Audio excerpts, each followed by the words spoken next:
Hello, good evening, everyone. This is Carl Hinder, business coach with Salon Help. Good evening.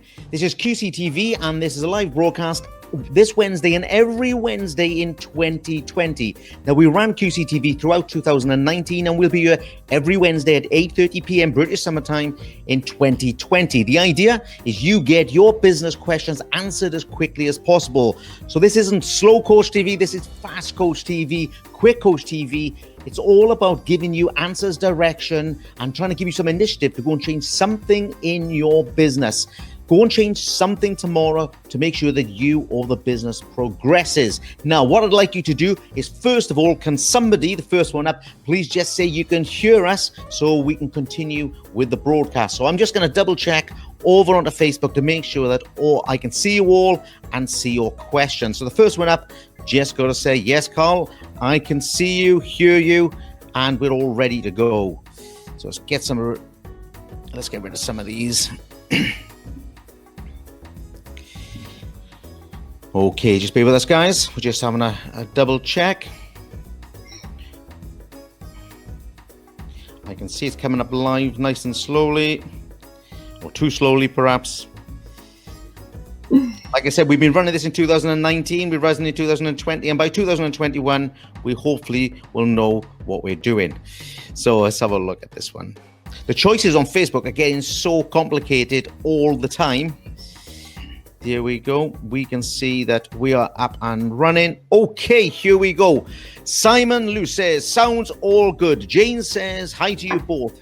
Haley says something, but she ran away. There we go. Haley, I can hear you. Sue, hi, Carl. Deborah Jenkins is on board. Deborah from New Zealand, British Summertime is on board. Lisa's on board. Deborah Jenkins, all good. Sue Clark, Darren Ennis, Gillian's on board. Cheryl's on board. Amy Richards, Jody, Becky, Donna, and the whole army are now on board, and they can hear us. Let's start, guys. Welcome to QCTV. We had a bit of a glitchy start.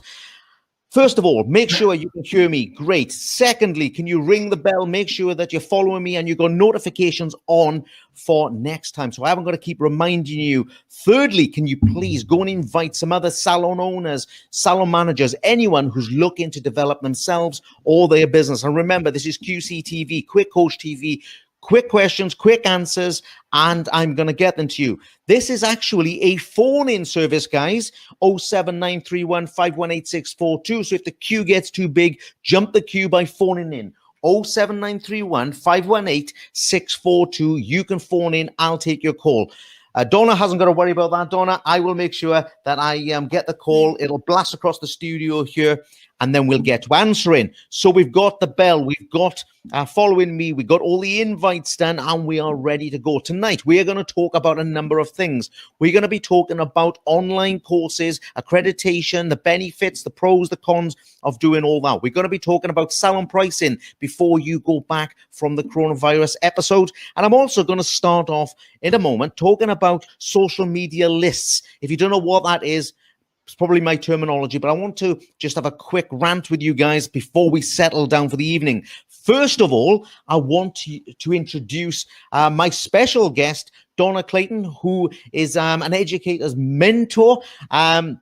She looks after educators in our industry, particularly in the beauty sector. But what we're going to talk about tonight will help all of the sectors as well. So I'm going to just give Donna a moment to introduce herself. Now, on Donna's side, we might have a bit of a glitchy picture, but don't worry, that's all my fault.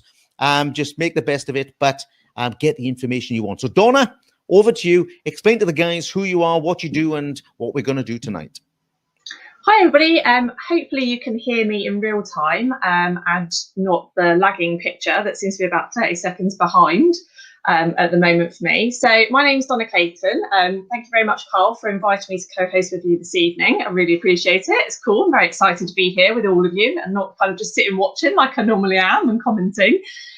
So I mostly educate other educators once they've kind of got their AUT. I help them set up their own training schools and businesses in the hair and beauty sector. And I also have my own training school as well, in which I also teach beauty therapy predominantly there as well, and help new businesses kind of get up and running, get started as well. So, but today our focus is actually mostly going to be about the online course kind of sector, because there's a lot of that popping up at the moment, which is fantastic, and it gives us something to do while we're off and on our lockdown time. But equally, we have got to be very cautious and conscious about which ones we're picking, what criteria we pick them under as well, because otherwise it might end up being one of those situations where we end up paying double and pay twice, or we might not be covered by our insurance. So we're going to kind of explore that this evening as well. So fire away any questions you want to at that.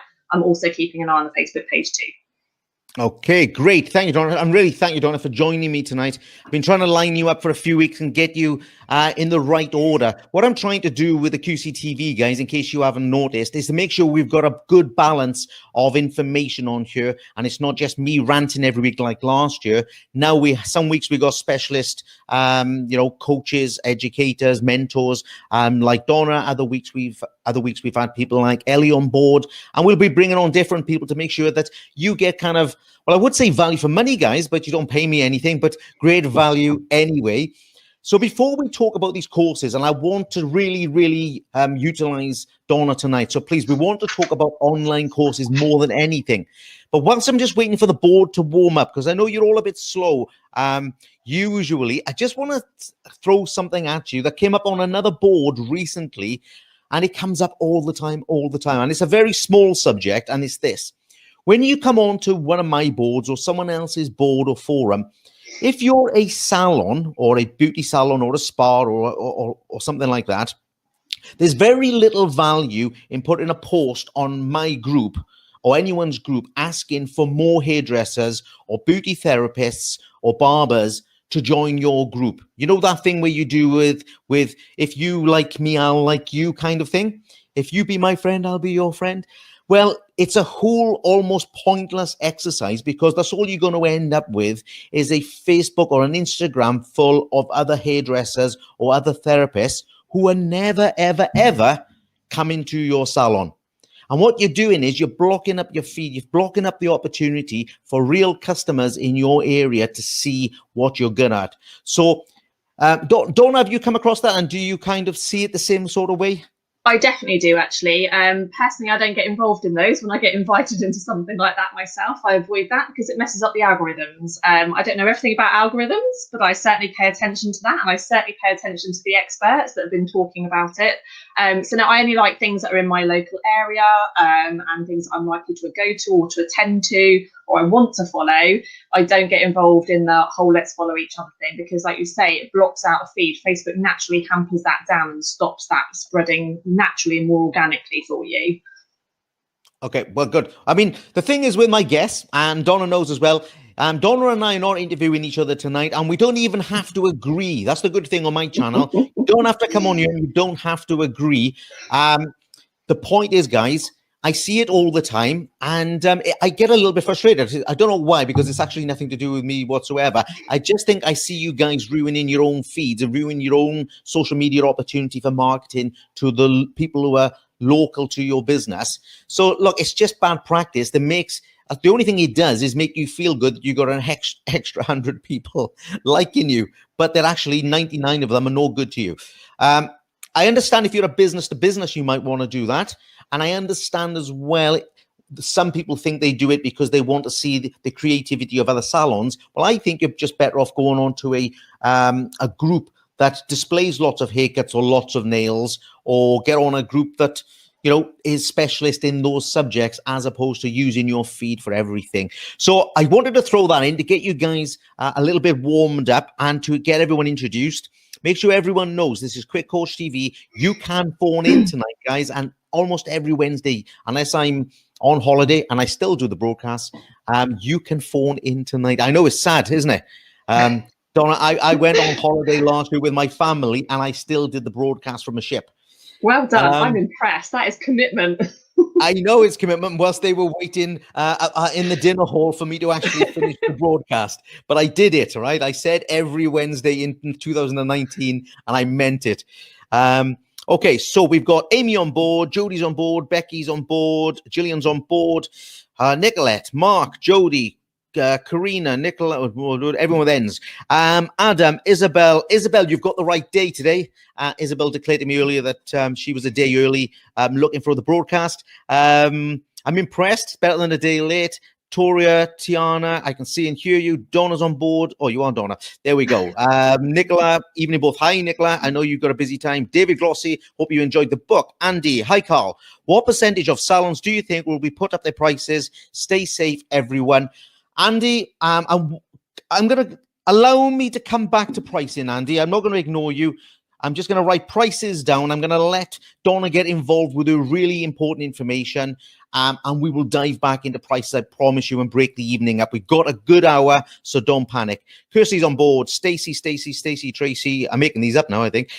Isabel. Ellie's on board. Louise, Paige, CJ Martin. Amy, Gillian says, I Carl, still unsure about my pricing. Want to put them up, unsure about how much. You put them up according to the Salon Price app, Gillian, that you bought. Nicola's on board and Cheryl's on board. Okay, Donna, do you want to lay out for them what we are talking about tonight? Guys, I want to talk about online courses to start with. And should you be using them? This is a really great downtime. I'm banging on all the time about this is the best opportunity maybe some of you will ever have to educate yourself. Maybe you should be watching lots of YouTube videos, maybe lots of my YouTube videos. Maybe you should be reading my book. Maybe you should be doing something to educate yourself. But should you be using online courses? Donna. So I mean, online courses do have their place, but I think what we do need to bear in mind is that kind of, if we go back like sort of 6 weeks ago, this was something people were moaning about. So, but obviously now we've got this downtime as well. And they are fantastic. They are a really good learning tool, but we've got to put it into perspective, particularly because we're all in very practical industries as well. And we really have to bear that in mind. So now is a fantastic time to do some courses. It's a great time to kind of tool up. That's kind of been my kind of sort of mantra for the last few weeks. But you need to be a little bit careful. There's a couple of warnings I kind of want to give you. But first, what I want to kind of say is that don't kind of get sucked into shiny object syndrome. Okay, make sure it comes from a place of strategy and planning. If you're planning on doing one of those courses anyway, then go for it. But what I'm very concerned about at the moment is this influx of online courses. And I'm thinking everybody's now mentally spending their grant money that they may need for the next 3, 6, 9 months. We don't know if we're going to get any more. This might be it. So I don't want you to kind of spend it all on that because you've seen something really shiny. And if you are planning on doing something like that as well, I really want you to, from a strategy point of view, is to look at the return on the investment that you're going to get. You know, what is it going to solve for your clients and your clientele or your business? Is it going to move your business further forward as well when you're thinking about this? Or is it just going to overload your service menu that's particularly or maybe already overloaded as well? So I want you to kind of bear that in mind when you're looking. But yes, we have got online courses and we've kind of got virtual courses as well. So we have sort of two kind of spaces really. Online I see very much as something passive, something that you can just click through, maybe do some videos, that type of thing. And then we've got more virtual ones where they're a bit more interactive, a bit like this really, like an interactive kind of webinar type thing, or a Zoom or a Skype call or something. But things that you need to do if you see an online course, and there are some really good ones around, is that you do need to have a look and first of all check whether it's accredited. So ask who it's accredited with, find out, and then you need to go and check that as well. You actually need to go to the accrediting body and double check they exist on there as well. And you also need to, I would definitely start thinking about approaching them, let's say it's ABT, for example, as you know, just pulling one of the names out of the hat there. Double check with ABT what their lockdown policy is, because they might actually genuinely have a course that's accredited, like a lot of my own are accredited as well for normal circumstances, but they're not covering them in the lockdown period. And that's the bit that I'm really worried about at the moment. There's not many places that will actually accredit courses for online purposes. And if they do, they only have a very short list as well that they're prepared to do. There's only been a couple of their main accrediting bodies that have tweaked and changed and relaxed their rules slightly for this period, but they put in very firm stipulations that the training school has to follow as well. So you do need to be careful of that. And some of them have point blankly just said, no, you can use it for virtual teaching, you can teach them the theory, you can start them off on a skill, but no certificates are to be handed out and things like that. So you do need to be really careful about that. You need to dig deeper and you need to check on that. Don't presume that the training academy or the training school has done that work and done their due diligence, because they might not have. They might have just got a little bit caught up in everything, you know, and they're surviving as well. Like you, they're trying to survive and they're trying to find ways. I do get it. But you do need to just double check, because you might do a course that you've paid for and actually the accreditation doesn't stand. So that's an area that I think you need to be watchful for and mindful for. Okay, so Isabel actually says there, online accreditation, which names do we need to look for? So you didn't say there was any particular names, but you said you had to go somewhere. Yeah, so what you need to do, that in terms of particular names, it really just depends. I mean, I could give you there's a list of 10 accrediting bodies for the beauty and hair industry alone. But for example, my training body, I'm with Beauty Industry Approval, and whilst I'm allowed to teach in a virtual capacity to start off theory and start off learning, I cannot physically hand out a certificate having not had any physical contact with them. So my training is now switched to starting them off on the key subject areas that I can manage, and I have actually pulled out a Kiwi to start teaching threading, and I'm resourceful, but I will be doing a practical day the other side of it, and I firmly stand by that anyway. I'm not planning on changing that. That's part of my morals and my values, and I'm not prepared to change that for the sake of making a quick buck. But there are, like ABT, I am aware that they've relaxed their rules, and the Centre of CPD Excellence as well also is one of the few that actually do online courses anyway, but they do dictate the list. So, you know, some of the others are starting to follow suit. So it might be that the course that was originally accredited by one of these bodies is okay, but you just need to start checking that now and just do a little bit of extra due diligence in case they haven't, in case, you know, the person who's providing it has got a little bit caught up in a panic mode, because it can easily be overlooked. But things that I would say for you, things that you need to question, particularly when it's practical, is how the practical is going to be delivered. Is it going to be a video? Is it going to be a video call? And one of the things I am seeing around a lot as well is about equipment and products. You know, can you really justify doing a training course with any equipment and products and still get certificated at the end of that? It kind of concerns me a little bit. I would ask those questions and ask that of yourself. Can you learn a course, particularly if it involves machinery, and still pass it without having that piece of equipment in front of you, and then be expected to go and do that on clients? And you also need to check with your own insurance company as well, actually, believe it or not, because not all of your insurance companies will allow you to do something in a virtual capacity. You check that as well before you part with any money at all. Please do that. The other things you need to check as well is about the assessment methods as well. How are they planning on assessing you? How will you prove competence? How they get, you know, if you get stuck, is there someone on hand if you get stuck at all as well? And, you know, for example, what you're going to see a lot at the moment, they're going to be quite heavily discounted. I'm going to want to wonder why they're discounted. I'm not discounting mine. I don't do discounting. I might give a small proportion of it, like a unit, away as a bit of a trial for the moment, but I'm not discounting my main product, because that's a bit like what you guys are doing, isn't it? You don't want to discount your haircuts when you start back. I'm not going to do the same for my training business either, because I price them accordingly and based on the value and the worth that they are. I'm not going to start discounting now for the sake of panicking, because otherwise we're just fighting breadcrumbs again, aren't we? So don't compromise on your morals, on your values, but do check every single little detail. Check the length of access that you've got, that you've got access to the course for. Some of them are wiped away quite quickly. Check all the different practical elements of delivery and things like that as well. Question them more and call them out on it. And if they don't freely give you this information, which they should do, it should be part of their advertising to be fair, but they might have missed it, then you should be questioning on that. And if there's any areas of grey, personally, I would step away and look at alternatives if I really had a burning urge to do that type of course. Okay. I'll have now look to see if there's any other questions.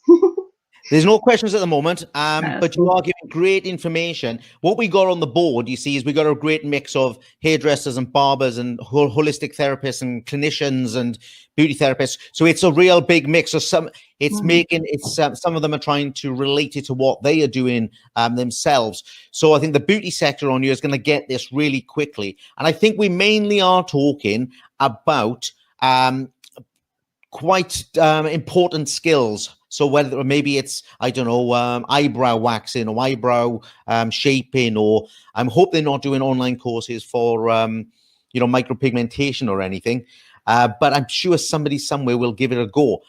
But in the barbering sector, you see online shaving courses. It's absolutely ludicrous. You see online color courses. I think it's absolutely ludicrous. So whether they got accreditation or not is quite important. But even if they got accreditation, it doesn't always mean a lot. The only thing I want to throw in there for everyone is we are talking about skills mainly, aren't we, Donna? So yes, but there are some other courses. No, I mean, I run a few courses which got nothing to do with skills of, you know, the actual booty or hair skills. So you're not going to put anyone in danger. So you could, and it sounds terrible. This is not the place to be selling something. I don't want.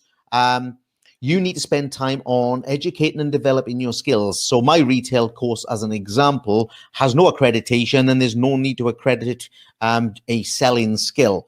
You're not putting anyone in danger, I hope.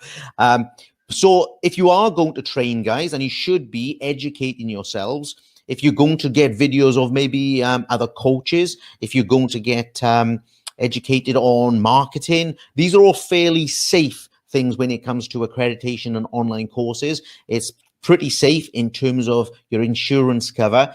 So first of all, there's all those sectors that you can access safely. But when we are accessing really important courses like Donna's talking about, it's really important that you check all those things, that if they need accreditation, that those accreditations are still valid, given that they're never going to have the same practice, the same background, the same check-in as they used to have, perhaps.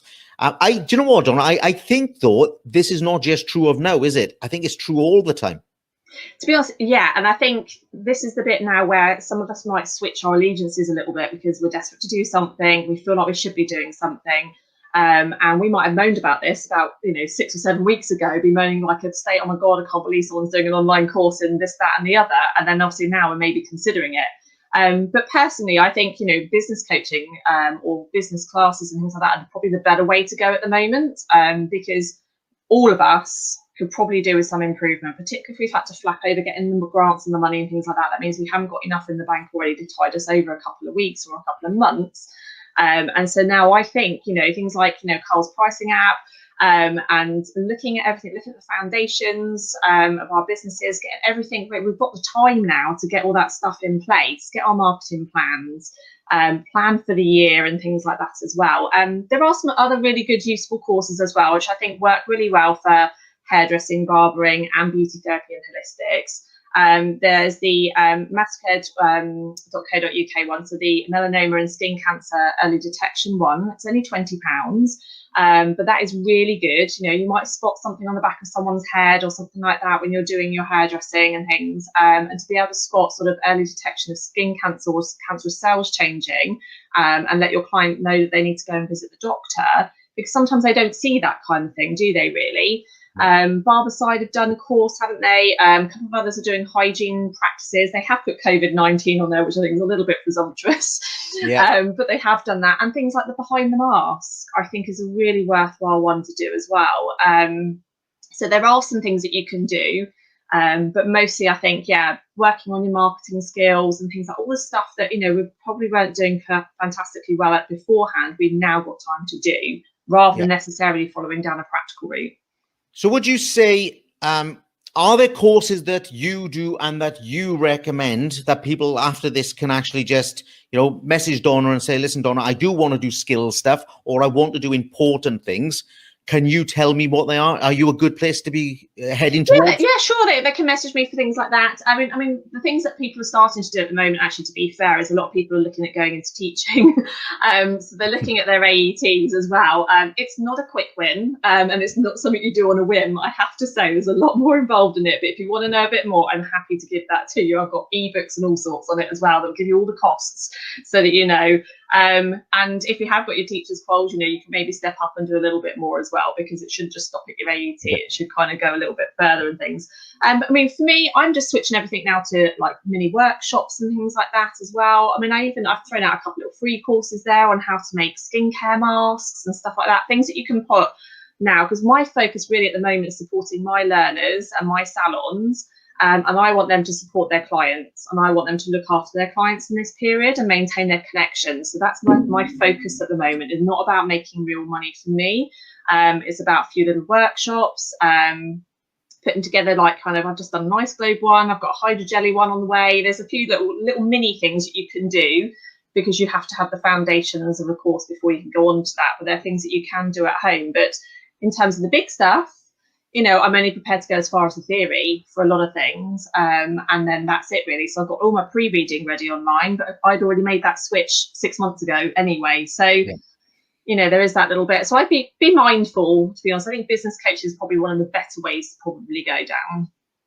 Yeah. I mean, you're in safe hands with me. For business coaching, but if there's anything that is specialist to the beauty sector, coaching as well, but also any of these courses that you're not sure about, because it's not something we've talked about a lot on this group over the last year and a half. Usually comes up in complaints, and then we kind of cut them down in 5 minutes, and we don't really ever deal with it. So I think we have dealt with it a bit more tonight. There's a couple of things that are coming up here. Cheryl says it's time to do business courses. I think that's right, Cheryl. Social media courses, etc., not actual services. I think that's a pretty sensible way to approach things. Ellie makes something new. I'm going to digress a little bit, I'm afraid, because Ellie says, sounds crazy, but I would like to get one of my girls to do a self-esteem course or something like it. She struggles with motivation, and I think it may help. Do you think it would be acceptable to ask her to do it? Ellie, yes or no? First of all, you've got a problem. I was hoping not to use the F word tonight. I hate using the F word on my channel. All right. If your girl is furloughed, okay, you cannot ask her to do anything. So if she works for you and she's furloughed, if she's a self-employed person, you could send her the link.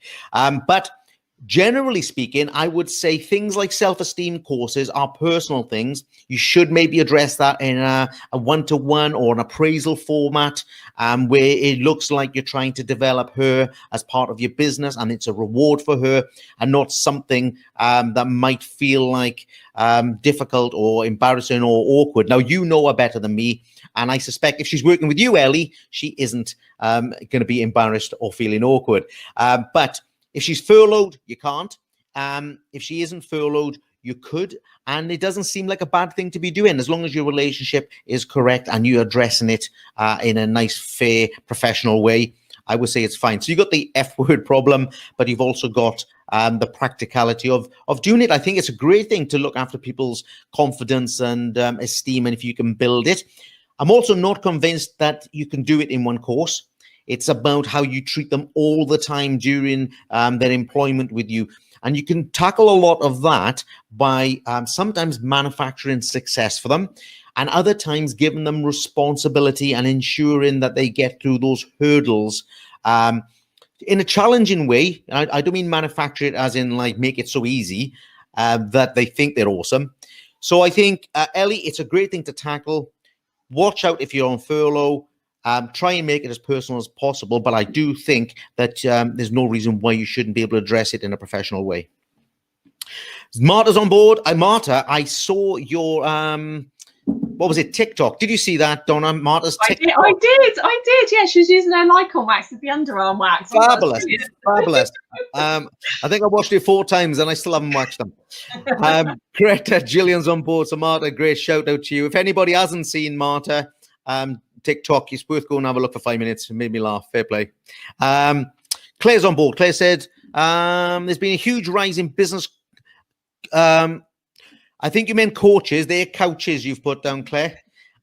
We do sit around quite a lot, especially on the downtime. So there's been a huge rise in business coaches at the minute. How do you know what's the best? Claire, there's a coach. I'm going to tackle this first, and then Donna can have a jump in. There's a coach on every corner, and there's a coach for anything. You probably can get a coach on how to make a cup of tea now. You can get coaches for fitness and coaches for salons and coaches for wellness.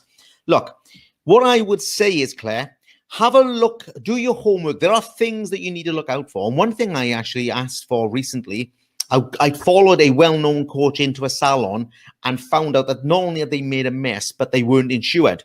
The coach wasn't insured. So you could look for things like insurance. But Claire, what I would do is if I was looking for, I'm about to link up with a coach, and I've known them for a couple of years. I've checked them out, I've sussed them out, I've spoken to them, I've tested them.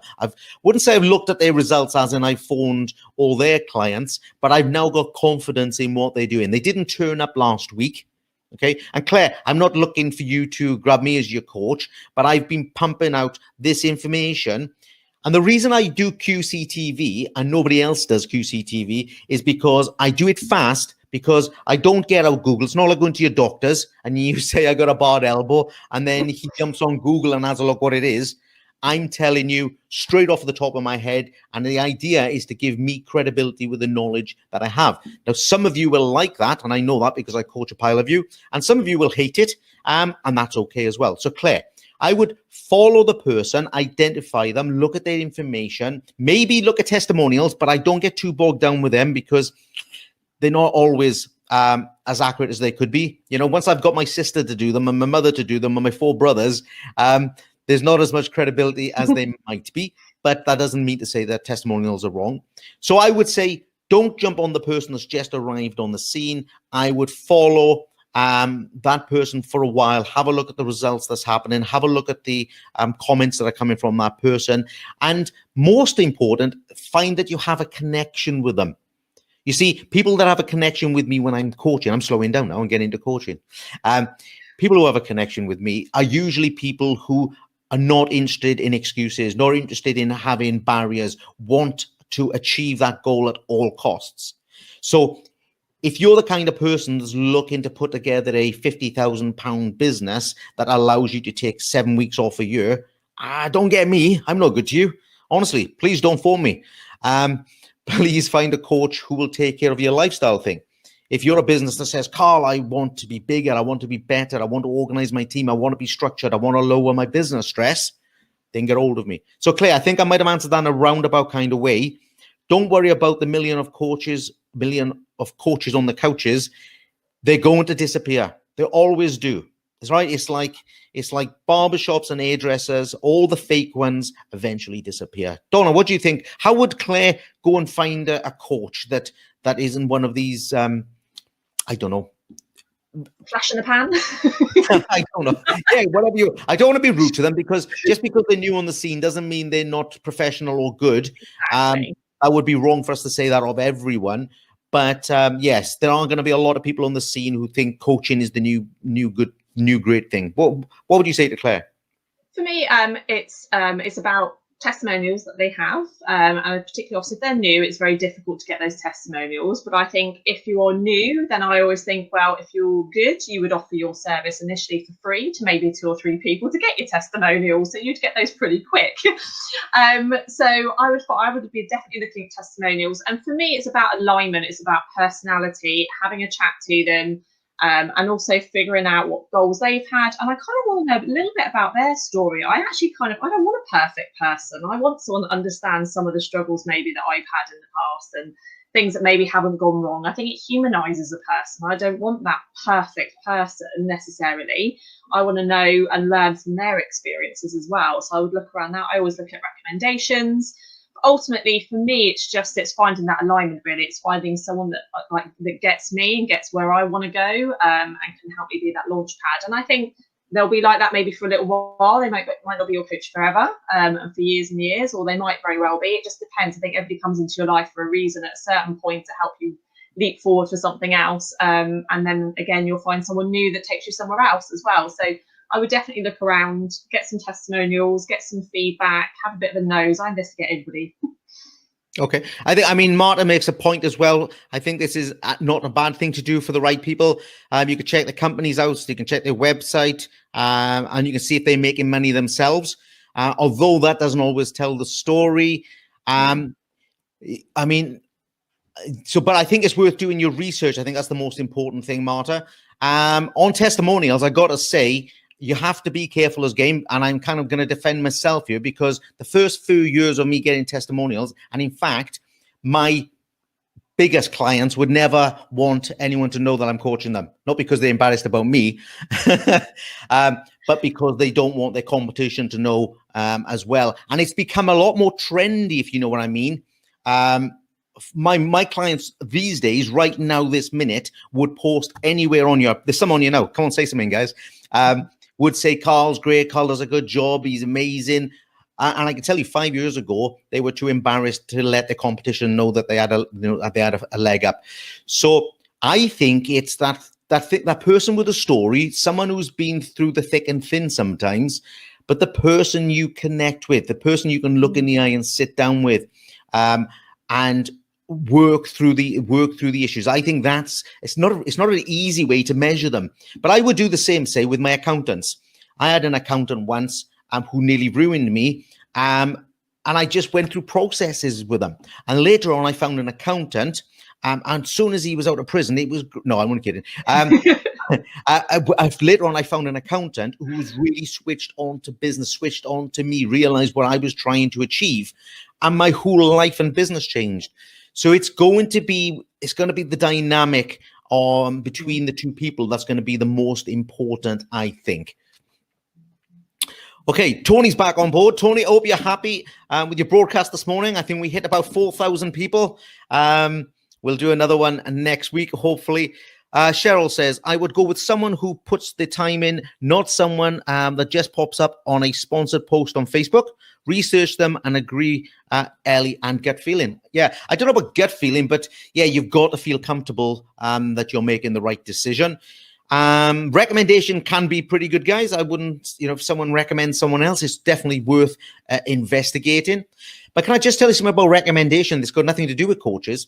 The reason that people recommend you or recommend, I don't know, a cup of tea or recommend a shampoo or recommend another car or a holiday, it's only to prove the person who's doing the recommend that they made the right decision in the first place.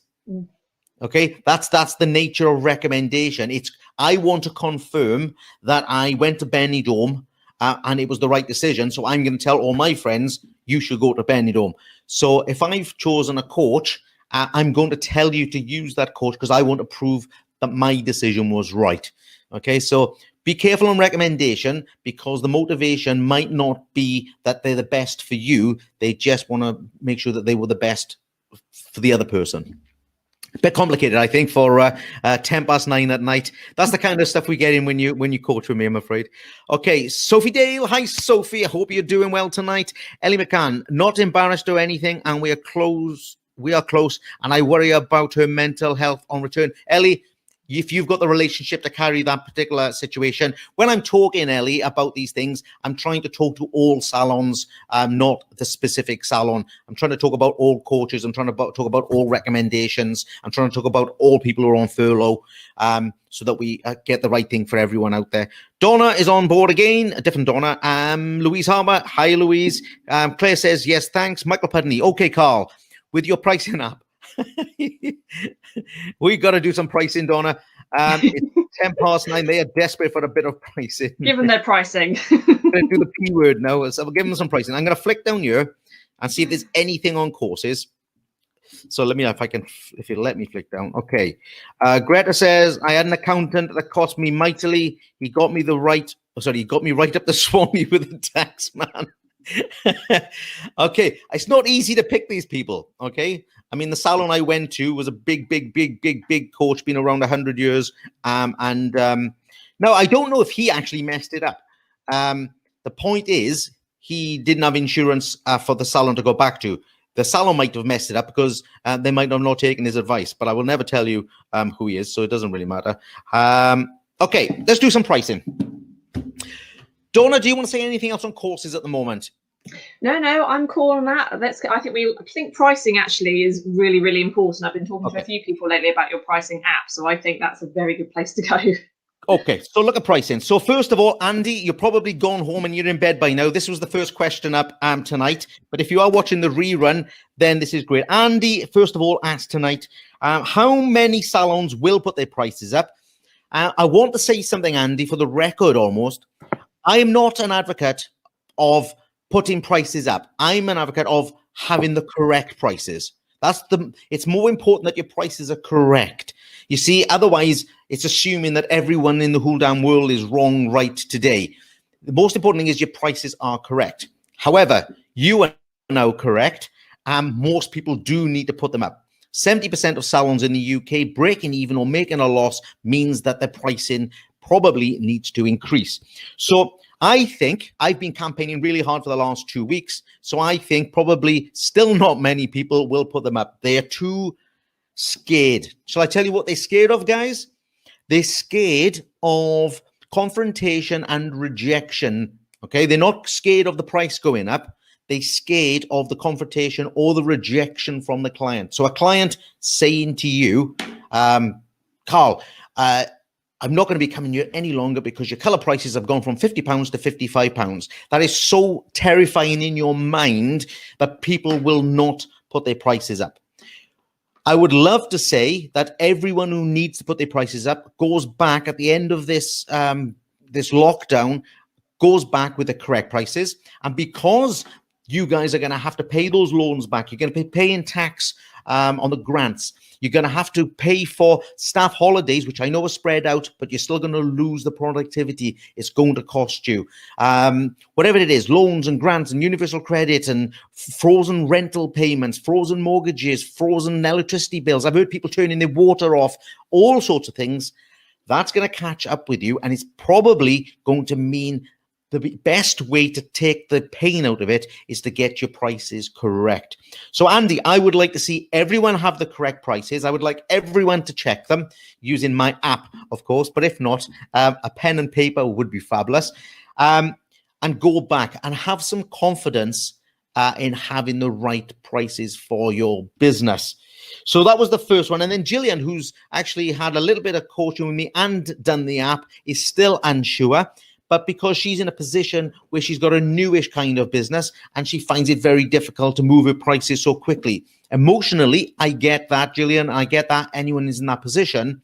But the emotion of having a struggling business, the emotion of not taking enough money home every week has to outweigh the emotion of a client rejecting you in some kind of way. So, Donna, how are you seeing the pricing in the market? You must see exactly the same as me with your clients. Yeah, it's most of them just start too low. They're all just fighting breadcrumbs really and chasing for the same clients actually. And spending too much time looking at their competitors and just maybe knocking off a couple of quid or something like that and positioning themselves in between, which is no way to price and no way to start actually. I always look at my baseline costs like you. So I always look at like what it costs me to do per treatment or per course. And then I also price that based on the value that's going to be in it. I always put something different, have a new twist on it, or do something a little bit different to what potentially my competitors are doing. I don't really like to look at them too much, to be honest. I like to kind of value myself on the kind of the solution, if you like, the problem fixer, rather than anything else. Yeah. Oh, you've gone quiet. Oh, have I gone quiet now? Have I? Try the last sentence again. You're back. Keep disappearing, don't I? It's not too often, not on my end anyway. That's only the second time. Give him another go. But that's not too bad. But yeah, I don't even know how far I got with that one. But yeah, so obviously get your baseline prices in there, what it costs you to do it, and then price yourself based on the solution that you're going to be giving your clients, based them on the problem is that you're going to be fixing, and your clients' long-term goals. That's what I do all my pricing kind of based on. Okay, so Michael is also saying here, so I missed the question. That's good, Donna. I think I said it's the same across all sectors. I think all the coaches, mentors, I think we all sense the same thing. We all have the same frustrations. And you know what? It's probably one of the easiest and first things that we all have to fix when we go to someone's business. Because if you don't have the right prices, guys, not much else really matters. If you got the wrong price, getting hold of me or Donna to get you another 100 clients a week is a complete waste of time. You spending 3 hours on a Sunday putting Facebook ads up and giving Facebook another $30 is a waste of time. Almost everything's a waste of time if your prices are incorrect, particularly on the low side. You're just always chasing the cash flow, and that's never going to make you ultimately successful. Michael, you've got a really long post here, which I don't want to read out on here because it sounds like I'm stuttering. But the point is, I think, Michael, you're trying to say that with the pricing app, it says that when you go back, it's going to be very, very busy. It is. So what you have to do, Michael, is you have to forecast further than the first few months. You have to look forward for the next year, because the costs, the taxation that's going to come towards you, all your overheads, all your rental and stuff, you're going to be feeling that pain for quite a long time. I would put the price up now anyway, and you still got time to tell people, because you got to go back making a profit on day one. You can't go back and carry them for 4 weeks, making a loss, even though you're going to be mega busy. So, Michael, if I haven't answered that, can you break it down into smaller questions? Because it was so big. It's quick coach TV. It'd be good if we had quick questions as well. All right. Okay. What are we going to do down here? Amy says, whereabouts are you based, Marta? Marta did say something. I've seen that. Marta says a rule of £1 per minute. Well, Marta, that's okay for you if it works for you. But for some people, 50p a minute might be absolutely amazing. And for other people, £10 a minute might be the perfect thing. It has to be tailored for you. And Donna made a really good point, and she quickly brushed over it. But do you know what? Most of you, and in fairness, most of us, when we kicked off Salons, looked at the competition.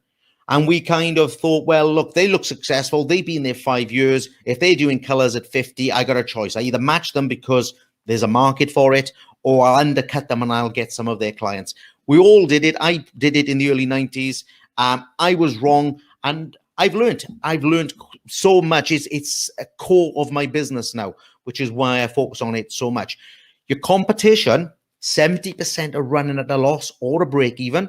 So if you've got a street of 10 people, there's a you know, as a countrywide industry, if you follow them, you've got a 70% chance of your prices being wrong. So Marta, I agree for you that £1 a minute sounds great. So that's £60 an hour. But if you move now, Marta, to a really expensive premises or a more expensive premises, then maybe you need £2 a minute. It's got to be tailored for every single person to have it right. Thinking of going up in mine, Claire, put them up. Okay, if you're in doubt, put them up. I'd like you to calculate them and check them. But if in doubt, put them up. Hitting high price for the area. Do you know what, Claire? That's also not a complete myth, but it's a basic myth that all these things about clients have not got enough money. The clients can't afford it. I'm in an expensive area. I'm in a rundown area. I'm in a bad area.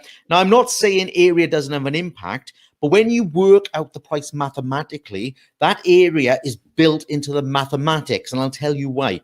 Because when you put your rent into the price calculation in mid-Wales, say, the rent will be lower for that property as opposed to central London.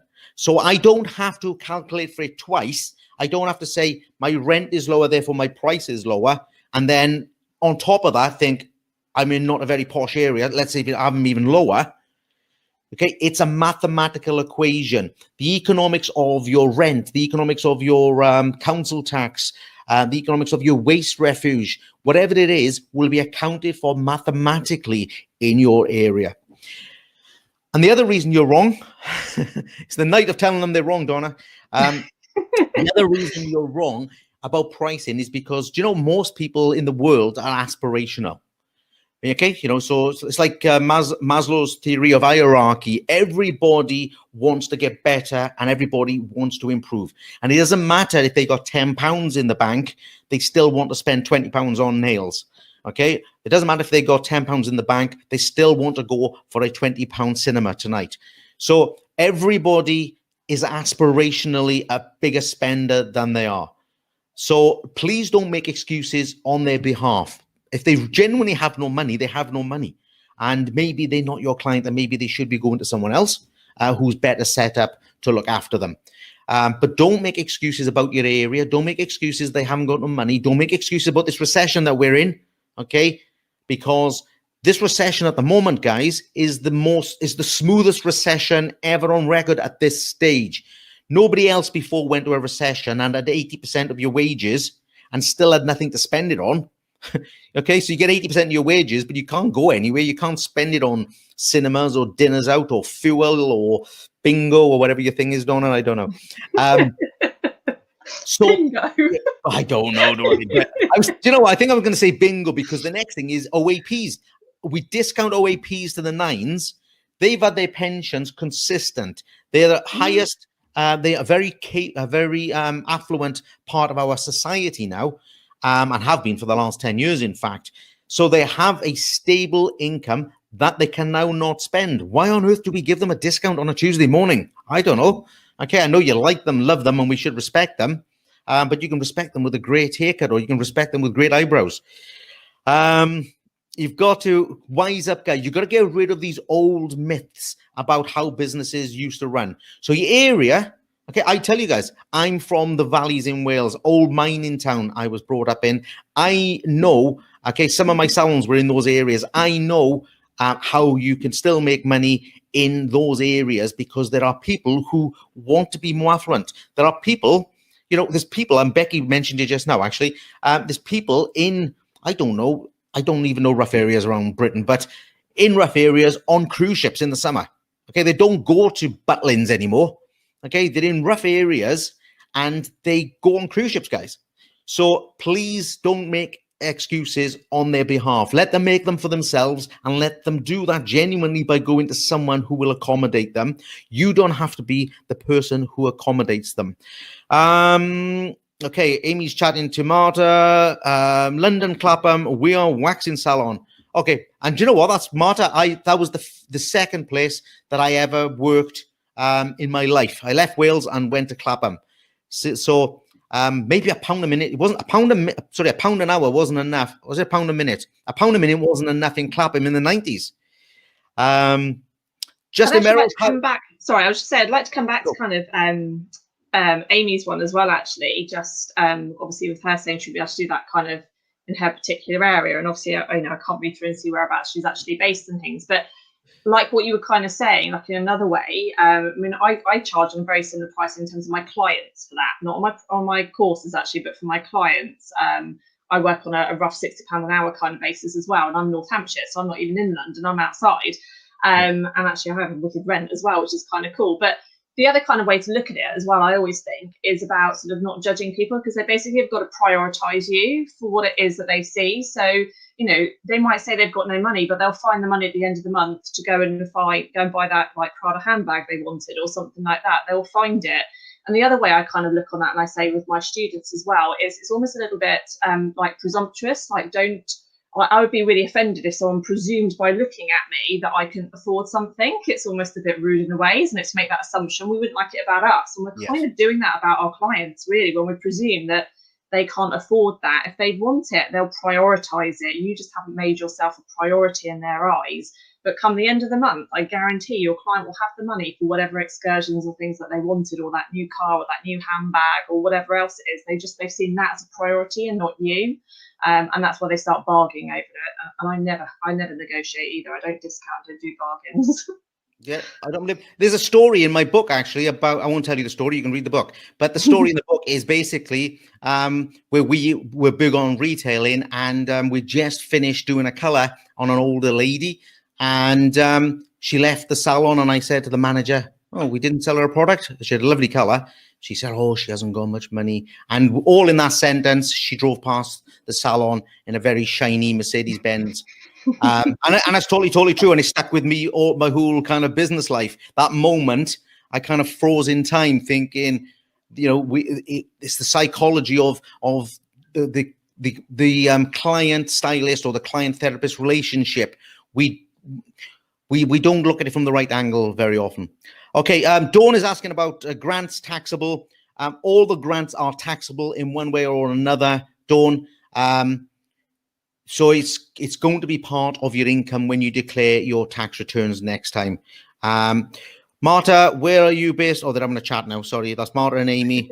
They're off together. Tiana, I've used Carl's app only yesterday. So easy to use. And I've come away feeling more confident in the growth of my salons. Do you know, Tiana, I did speak to you, didn't I, Tiana? Yes. The thing with the app is I want to be as a coach, and you must be the same, Dawn. We want to be problem solvers.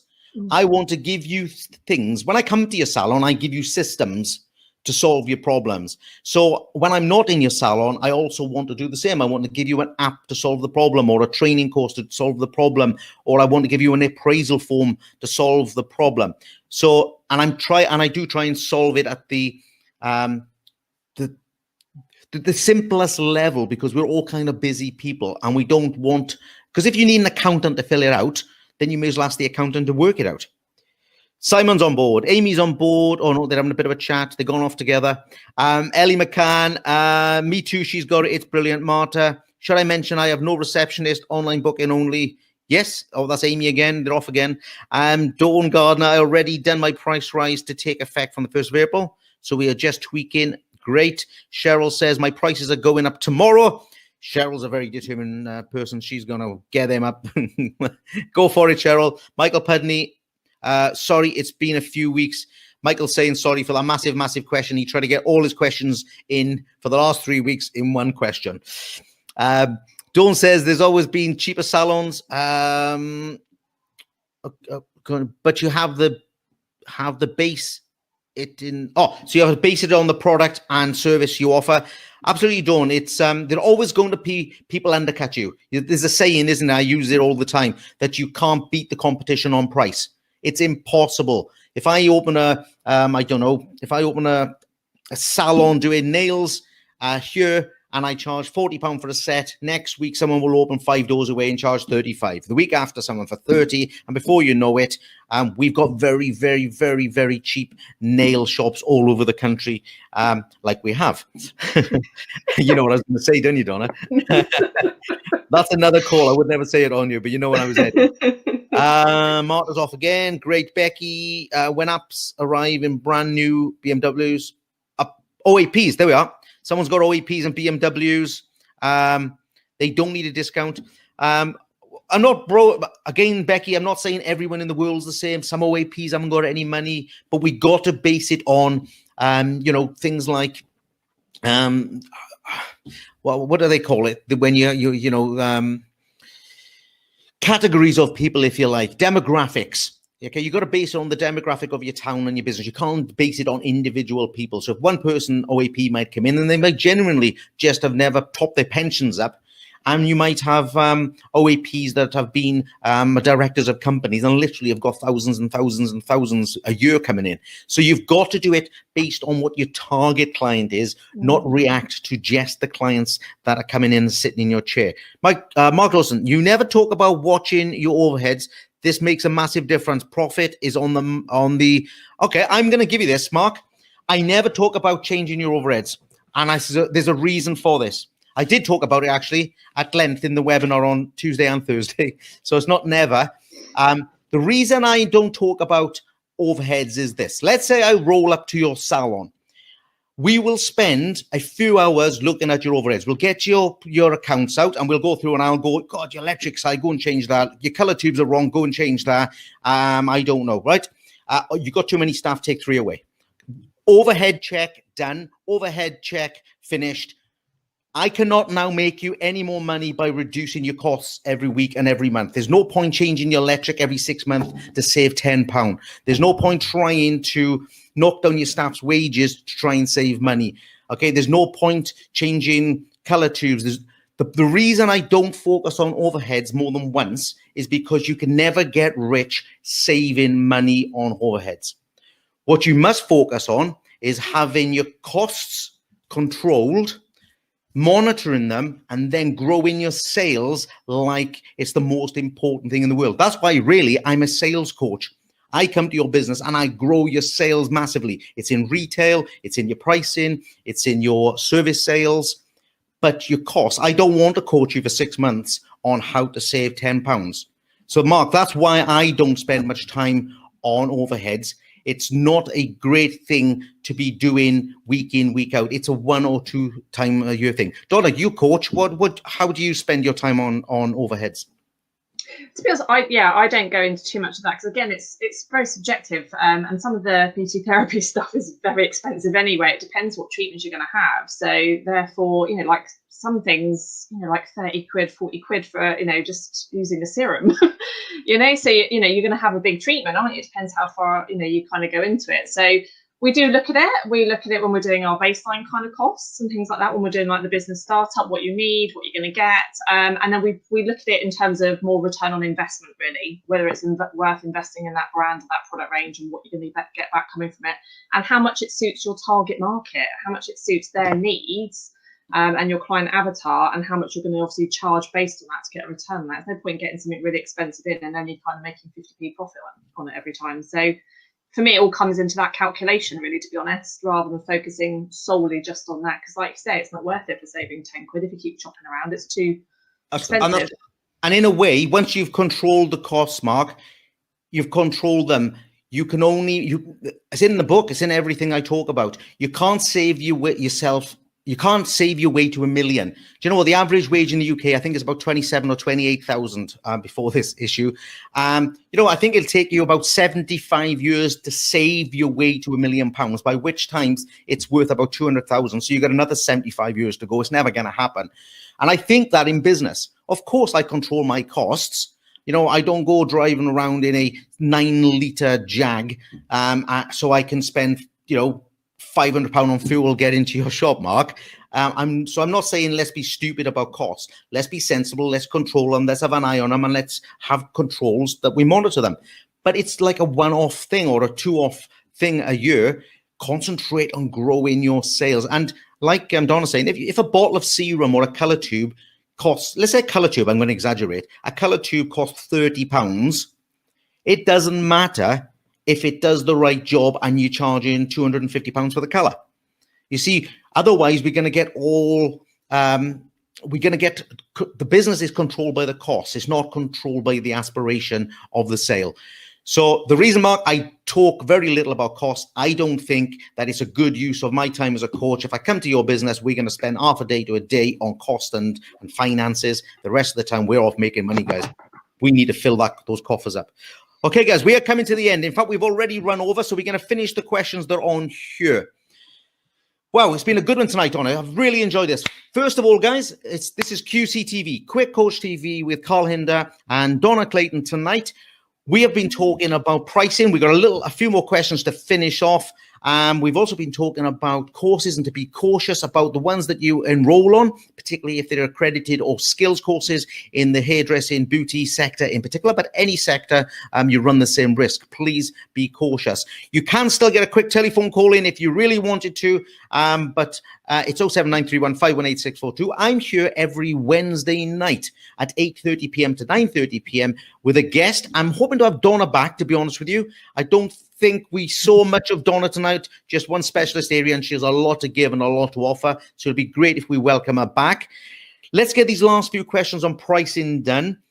We'll have a summary. We'll have a summary in a minute. Let's get these last few questions done. So Amy says, my mum is a hairdresser. She told me she will do her clients from home if I put my prices up. Okay, good. Off she goes. Lisa says, how much notice would you need to give your clients? The prices are going up. Lisa, sorry, I was a bit teasing you there a bit, Amy. My mum is my hairdresser. She told me she will do her clients from home. Do you know what? I would never have my business or my clients dictate to me on one basis. And I definitely wouldn't have my mother control my business. So I think, Amy, you know the answer to that question. I think you might need to find a different hairdresser. Okay. Lisa, how much notice do you need to give your clients that your prices are going up? Now, Lisa, this depends on how often you do it and the way you manage it. If you were doing it as I recommend, which is at least once a year and sometimes twice, and that your price lists and your website and your Facebook page say valid until, then you will get into a routine of just putting them up, because you're not going to, once you've got control, you're not going to be jumping by 40% a year. You're going to probably be doing 5 or 8% or 10%, in which case I wouldn't give any notice at all. You know, when I go get a pizza, they don't come up to me and go, Mr. Hinder, last time you was in, your pizza was £7.50, but today it's £8.50. Do you still want it? Nobody ever asked me. Okay, so in that scenario, I don't think you need to give them notice. However, if you're checking them for the first time now and you're finding that there's a relatively big jump, I would still put them up from the 1st of April, and I would send out some emails, update your website, update your Facebook page. Not saying they're necessarily going up. I would say these are the prices for my services from the 1st of April. So you're giving them notice. I want you all to do one thing, though, and promise me this. No matter how much you put your prices up or how often you put them up, please never, ever, ever apologize for it. It's the wrong thing to do. Nobody's ever apologized to me when I go to, like, say, go and get a pizza. Oh, I'm so sorry, the pizza's gone up. It doesn't happen. It sounds like you're weak. It sounds like you've done something wrong. It sounds like you've done something bad. You haven't. You're running a sensible, profitable business based on a mathematical equation. And if you're doing that all the time, then it's only right that you notify him the first time.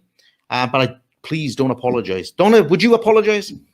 Oh, no. I don't apologise for that. No, again, same thing. I know I used to warn people. I've done it all. I've done it. I used to warn people. I used to apologise when people used to approach me, and now I don't. And actually, I don't even give them warning now. But then, like I say, it happens regularly. You know, the next time you go into a Sainsbury's food shop and it goes up by like £5 or £10, you don't go back to Mr. Sainsbury, do you? No. You know, so it's. Yeah, the checkout operator don't go like that, do they? Oh, these are gone up 10p. Awful sorry. Yeah, 20p. exactly. No, it doesn't happen, does it? So I just think, but like you say, I think if you're doing it regularly, your clients get used to it. If you've waited 6 years, you've been shouldering the burden of all your other costs been going up for 6 years and been ignoring that, and then it's going to have to go up by quite a lot to kind of bring you back into line again. Yep. Okay, so Kirsty says, sorry, thank you, Donna. Kirsty says, I've used the app. It's been great. She now knows what she needs to do. Unfortunately, children's cuts and OAP's prices need to increase. Do you know what? It's not unfortunate. This does my nut in. Okay, this in every single business I ever talk to, or nearly every single one, the kids and the OAPs cost you money. I have no idea why you do it. I have no idea why a 30-minute cut for a child is half the price of a 30-minute cut for a woman, or a 30. It makes no sense. It's 30 minutes of your time, guys. And a lot of you, if you've ever spoken to me individually, I will tell you that maybe children or maybe OAPs or maybe both may not be part of your business setup. So if you're in that situation, you've really got to look at what you're doing, and you've either got to put the prices up, maybe you got to reduce the timings. Okay, and you know, sometimes you can do that, but it's very difficult to do a child's haircut in a reduced amount of time because they're so demanding. So you've just got to make a business decision, guys. Do you really want to continue to do OAPs and children that cost you money? Do you know what? I don't know how you would welcome them in. Imagine knowing that on a Saturday afternoon, or imagine that weekend before they all go back to school in August, as they come in and you can smile and you're going to go, hi, and in your mind thinking, losing £5, losing £5, losing £5, losing £5. It makes no sense. Okay, if you charge them the right price, at least you got something to smile about, and you can say, hi, how you doing? Come on in. And in your head, you're thinking, making a £5, making £5, making £5. Listen, guys, you gotta readjust the way you think. You're not a charity. You don't have to give them discounts that are hurting your business. Your responsibility is to yourself, to your family, and to your employees first. Your customers, in that respect, are last.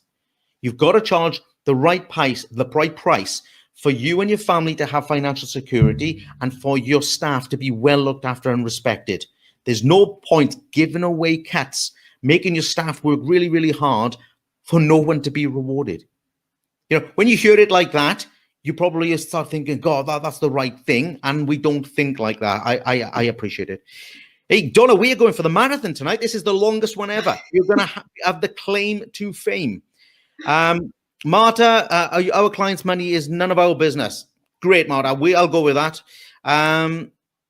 Okay, we got to whiz these now. Cheryl says, oh, we're on COVID again. Cheryl, I'm missing your COVID. Gillian Smith, don't just charge them if they notice. I said, Gillian's now giving some. Gillian, how do you manage to go from you don't know how to put your prices up, now giving some advice to people? I like that, but good on you, because that might mean you've made a decision. That's great.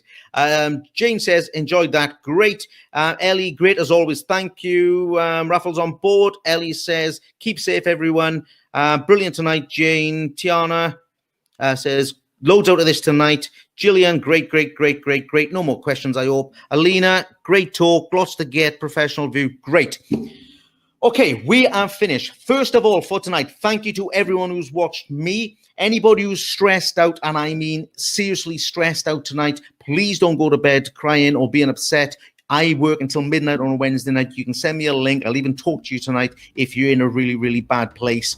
Okay, and that goes for every Wednesday this year. There's no reason for you to get in a state. It's just business, and it can all be changed. Okay, you've got to change it, but it can all be changed.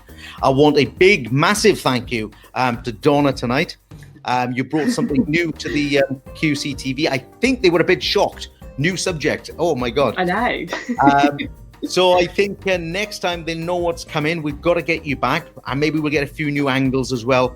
And maybe we'll be through this issue of coronavirus. You know what I mean? I think we're all affected by it one way or another. We're all treating our businesses differently. So thank you to you. Thank you to everyone who's joined me. We will be back here next Wednesday.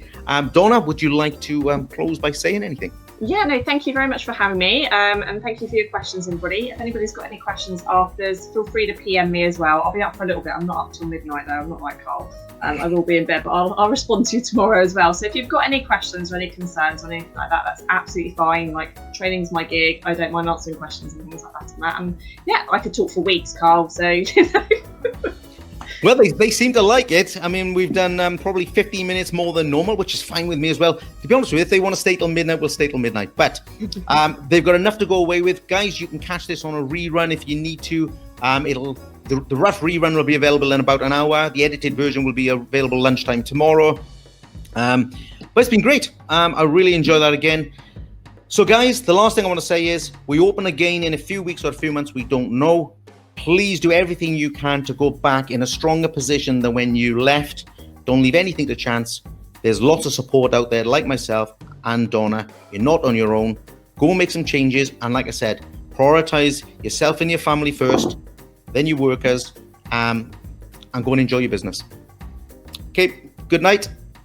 Thank you.